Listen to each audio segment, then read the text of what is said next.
Here we are out on a runoff here for Uniontown Municipal Sewage Spray Field. As you can see, there's a runoff. We're here with Uniontown's future right here. Tell me about this. What do you think about it?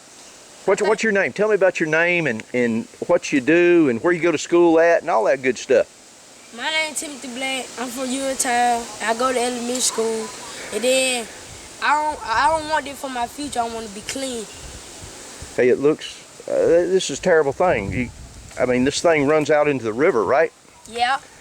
And this is, what is this running through this stream here? Is that sewage? Uh-huh. And where's that spray field at, the municipal spray field? Point to it. There. I got you. Over there where that fence. Smells like pig crap. Uh-huh. And it just sprays in the air, and then there's a holding pond over there, I think, right? And then all this is drainage running off from the holding pond. And where does this run? Where does this run to here? Down there. And what creek is that runs into it? Freetown. All right, cool. Freetown Creek. And I noticed as we was coming up here, the gentleman that owns this property has a lot of livestock. All this is polluting his livestock. And of course this, you know, hey, would you eat cattle or drink the milk out of cattle that's feeding off of sewer water? What do you think about that? That wouldn't be a good thing, would it? No. Yeah, very unhealthy. Well, Tim, I sure appreciate this. Y'all taking me out here and showing me this area. This is, you are Uniontown's future. And man, there's a lot of people that's concerned about this. Adam Johnston, and I work with the Alabama Rivers Alliance, and this site is of great concern because it's been daily leaking like this maybe since 1992, and that's several thousand gallons a day, probably more like 10 to 100,000 gallons a day, mostly untreated raw sewage, and it's flowing downstream from one environmental justice community to another environmental justice community we have right here in Perry County. It flows downstream to the Gee's Bend area, and the Gee's Bend area is also another important community of culture here in the Black Belt. And as we see, once again, our wastewater systems are failing us, our water quality is compromised, property values are being depreciated and devalued, agricultural productivity is being decreased, and ultimately we have the cycle of poverty continuing. And how environmental quality and justice is related to that, you see firsthand. This system, the city system, has actually been so overran for so long, they haven't been able to bring any new business into the area, and instead they allow the old mega factories to continue to pumping in. And part of the overflow volume you have here is coming from the actual catfish processing facility here, Harvest Select, one of the largest in the world. One of the shareholders for Harvest Select is Paul Bear Bryant Jr. He owns a shareholder of Bryant Bank. I would like to know what somebody on the Board of Trustees of University of Alabama, Paul Bear Bryant Jr., what do you think about this? Your catfish facility is contributing to this. What do you think about it? How can you respond to that? And we need some answers. Every 50 yards or so, there's a runoff or a ditch, you know. Say every 50 yards, there's another one here. I mean, that's roughly speaking. You go up, and I mean, all of it back there is just a big swamp, you know, and it's all coming off. Of course, livestock are drinking this. Oh yeah. This is somebody's private property right here. City property is where the lagoon is, and so I'm sure it's nasty. And as we were talking about before, Freetown Creek flows into the Alabama River. This is a tropical disease breeding paradise here. I think it's awful. All this pure D flop going into the creek. It is not only affecting Uniontown, it's affecting other people that live down the, That's right. down the stream. So the municipal sewage pond is running on to the runoff is running into private property and polluting private property. I'm sure the landowners are not happy about this. What were you saying about the trees, Adam? on the berm and stuff? Yeah, there's a lot of things that aren't being followed by code, but that's ultimately in the oversight of our state agency. The Alabama Department of Environmental Management is the oversight agency of the permittee. The permittee is the city of Uniontown. ADEM, the Alabama State Environmental Agency, has had an enforcement action against the city of Uniontown for close to 10 years now to try to get them to come back under the Clean Water Act guidelines for the permit. And as you can see, every single day they're continuing to violate the permit.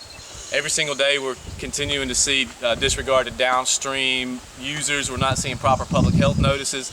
The Alabama Department of Public Health is just as a part of it and responsible as the Department of Environmental Management on notifying the public and getting these type of issues resolved. And what we're seeing is once again a classic case of an unjust system of ADEM not providing proper public participation, proper public notice, not providing proper enforcement of permits. This is supposed to be permitted to go into the ground. And what we saw here is there was never the proper hydrogeological testing. There were never the proper engineering testing done here. Centel Engineering is the main engineer for this case. John Stevens, the main engineer for the city of Uniontown, he's also a governor-appointed member of the Alabama Surface and Mining Commission. They're corrupt, they're unjust, and they're part of the problem. And Centel Engineering, the Alabama Department of Environmental Management are part of the problem here more than the city of Uniontown. The city of Uniontown is a victim here from an unjust system. The guilty parties here are the state environmental agency and Centel engineers. What do you see as a resolution to this? I see a lot of different opportunities out of this. Albert Einstein said out of chaos comes opportunity. From something like this, we could have a biosystem that mimics natural food systems where maybe you could run some food plots in here to try to bring the bacteriological count down, at the same time prepare some food products maybe for local livestock or other things like that. There's a lot of different technology that's out there that our state legislature or state department is not allowing to be done. These type of technologies are available.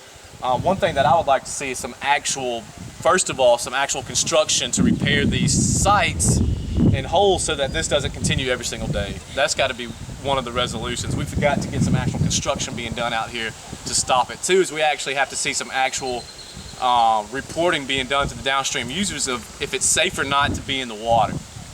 Another resolution is the USDA grant money that was supposed to fix this problem is now up for renewal, and we need to make sure that this type of situation is not continued in the future.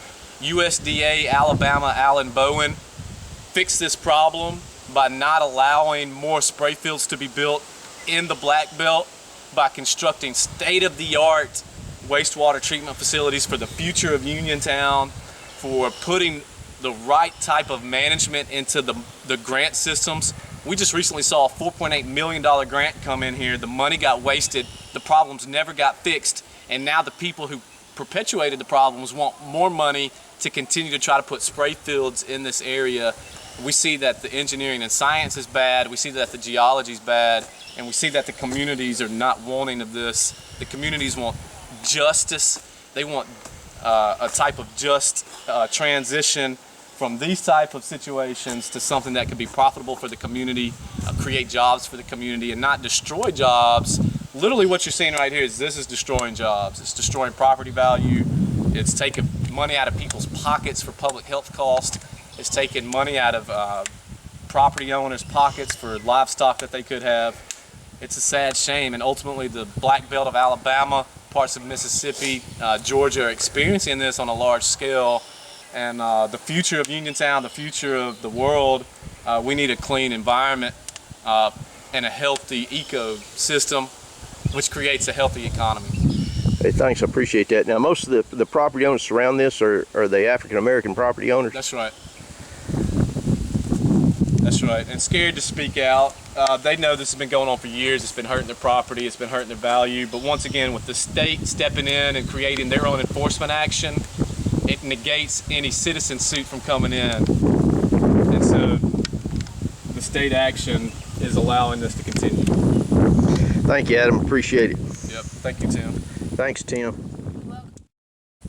Well, unfortunately, I'm not going to be able to go much further. It's getting kind of swampy and muddy, and I don't want to get sewage all over my shoes.